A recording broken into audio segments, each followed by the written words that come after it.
تیسرا حج کا پیغام ہے وہ یہ ہے کہ عقل کا علاج کیا جا رہا ہے۔ انسان ہر جگہ اپنی عقل کا استعمال کرتا ہے۔ فرمایا یا ایھا الذین آمنوا لا تقدموا بین یدی اللہ ورسولہ، اے ایمان والو اللہ اور اس کے رسول سے آگے نہ بڑھو، یعنی اللہ اور اس کے رسول نے جو احکام فکس کر دیے ہیں اب وہاں آپ عقل نہیں دوڑائیں گے، اس میں کیا ریزن ہے میرے سمجھ میں کو نہیں آئے۔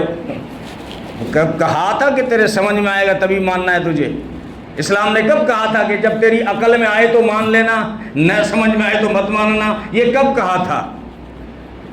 نبی نے تو فرمایا تھا لا یؤمن احدکم حتی یکون ہواہ تبعا لما جئت بہ، جب تک تمہاری خواہشیں میرے تابع نہ ہو جائیں تب تک تم مومن نہیں ہو سکتے۔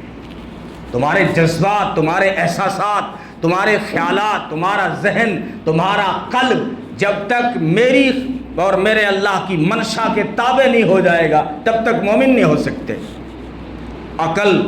عقل کو پوچھو گے بھٹکا دے گی۔ علامہ اقبال نے کہا تھا عقل عیار ہے، سو بھیس بدل لیتی ہے، مختلف دلیلیں دیتی ہے اور اپنے لیے زاویے نکال دیتی ہے۔ جب کوئی گناہ دوسرا کرے تو عقل بڑی دلیلیں دیتی ہے، دیکھو یہ اسلام کے خلاف کر دیا، یہ کر دیا، وہ کر دیا۔ جب خود کرتا ہے تو تعویلیں نکالتا ہے۔ اصل میں بات یہ ہے، اصل میں کیا ہے کہ لوگ نہیں، اصل میں کیا ہے کہ میرے سگے والے بہت زور، اصل میں سسرال میرا ایسا ہی، اصل میں میرے بھائی بند پڑوسی۔ اب اصل کہاں سے آ گیا؟ جب دوسرا گناہ کرے تو پھر ہزاروں دلیلیں دے گا، اس کو ایسا نہیں کرنا چاہیے تھا، اسلام میں بالکل ناجائز ہے، حرام ہے۔ تو اسی لیے علامہ اقبال نے کہا تھا عقل عیار ہے، سو بھیس بدل لیتی ہے۔ اب عقل سے پوچھو، حاجی حج کرنے جاتا ہے وہاں کنکر مارتا ہے، عقل سے پوچھو کنکر کیوں مارتا ہے؟ ابراہیم علیہ السلام نے کنکر مارے تھے، سامنے شیطان کھڑا تھا، اب سامنے کچھ بھی نہیں ہے، وہاں ستون بنے ہوا کنکر مار رہا ہے۔ عقل سے پوچھو، عقل کے پاس کوئی جواب ہے؟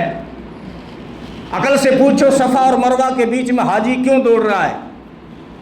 ارے وہ تو ہاجرہ پانی کی تلاش میں دوڑی تھی، چھوٹا بچہ دودھ پیتا بچہ تھا، پیاس سے ایڑیاں رگڑ رہا تھا، ماں کی ممتا مچلی تھی، مجبوراً وہ ایک پہاڑ پہ چڑھی تھی کہ کوئی انسان نظر آ جائے، پھر بھاگ کے دوسرے پہاڑ پہ چڑھی تھی کوئی انسان، پانی کوئی پرندہ نظر آ جائے۔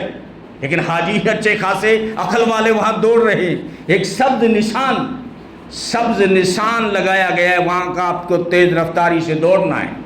یہ محدثین فرماتے ہیں یہ وہ سبز نشان ہے کہ حضرت حاجرہ نے یہاں اسپیڈ بڑھا دی تھی، کیونکہ جب دونوں پہاڑوں کے بیچ میں پہنچی تو بچہ نظر نہیں آتا، جب ماں کو بچہ نظر نہ آئے تو تیز رفتار سے جو ہے بھاگتی ہے، اور جب اونچائی پہ چلی پیچھے دیکھا بچہ نظر آ رہا ہے تو انسان اگر بھاگتے ہوئے پیچھے دیکھے تو رفتار کم ہو جاتی ہے۔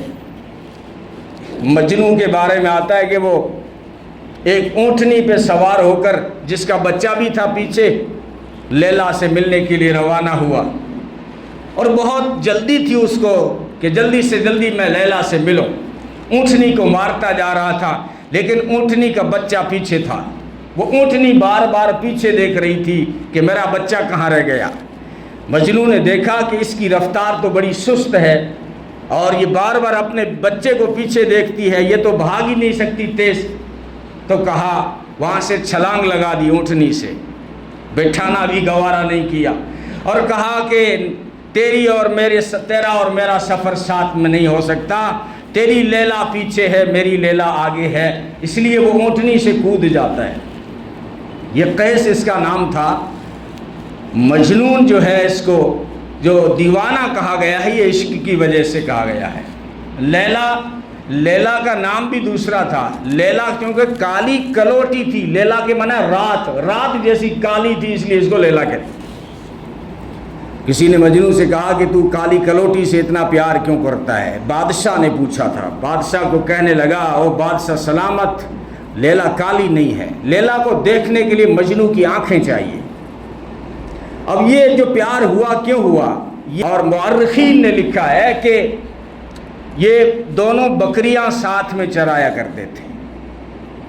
مجنوں جس کا نام قیس تھا، یہ دونوں جو ہے جوانی میں بکریاں ساتھ میں چرایا کرتے تھے، اس لیے مخلوط تعلیم کو منع کر دیا گیا کہ جس جگہ جوان لڑکے پڑھ رہے ہوں وہاں اگر جوان لڑکی بھی پڑھے گی تو پھر وہی کہانیاں شروع ہو جائیں گی جو لیلا اور مجنون میں ہوئی، کیونکہ اگر پیٹرول اور آگ کو ایک جگہ رکھو گے تو رزلٹ سامنے آئے گا۔ اس لیے مخلوط تعلیم جہاں پر لڑکے اور لڑکیاں ایک ہی چھت کے نیچے ہو تو اس کو ناجائز قرار دیا گیا ہے۔